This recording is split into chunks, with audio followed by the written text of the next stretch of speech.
Good morning, everyone. This is Charalambos Pissouros, Senior Analyst at IronFX, bringing you the morning comment for the 20th of April. Overnight, New Zealand's CPI rate for the first quarter surged to 2.2% year over year from 1.3% in the fourth quarter of 2016. This was the first time in 5 years inflation propped above the midpoint of the RBNZ's inflation target range of 1 to 3%. Although the report noted that inflation was lifted by rising petrol prices and the annual rise in cigarette and tobacco tax, excluding those, the CPI rate still stands at 1.5% year over year, which is still within the bank's target range. At its latest gathering, the bank kept the door open for further easing and noted that it expects inflation to return to the midpoint over the medium term. As such, we think that today's acceleration above that midpoint diminishes significantly the likelihood for any further rate cuts by the RBNZ, at least at the upcoming gatherings. This view is amplified by the fact that the nation's two-year inflation expectations have been in a positive trend recently, and they are now almost in line with the bank's midpoint as well. New Zealand dollar was waiting for the data near the 0.70 key support and spiked higher as soon as the numbers were out. The price structure on the 4-hour chart suggests that the short-term outlook of the pair is somewhat positive. On the 13th of April, the rate emerged above the downtrend line taken from the peak of the 7th of February, and since then it's been printing higher peaks and higher troughs. A break above the 0.7050 hurdle is possible to initially aim for the next resistance of 0.7075, where another break is possible to target the 0.7110 barrier.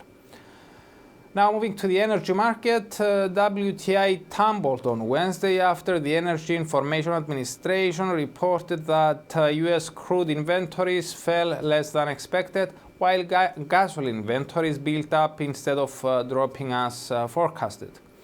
The glut in US inventories comes just a day after the Energy Information Administration monthly drilling productivity report showed that the US shale production in May is set for the biggest monthly increase in more than 2 years.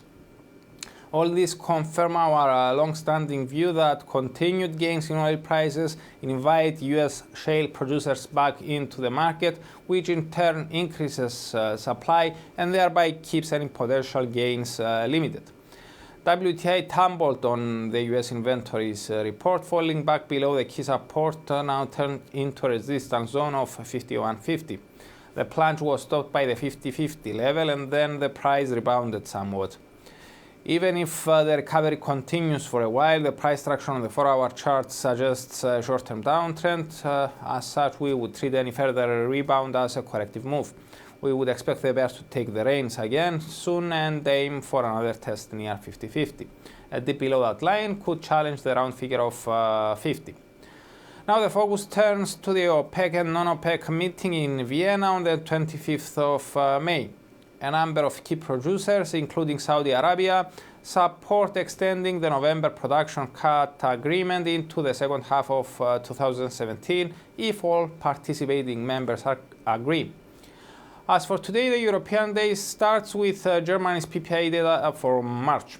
The PPI rate is expected to have ticked up, but in any case, PPI data are usually not a major market mover. Investors prefer to focus on the CPI instead of the PPI inflation measure. Later in the day, we also get Eurozone's preliminary consumer confidence index for March. From the US, initial jobless claims for the week ended on the 14th of April are coming out. Expectations are for jobless claims to have risen to 242K from 234K the previous week. This would bring the 4-week moving average down to 243K from 247K.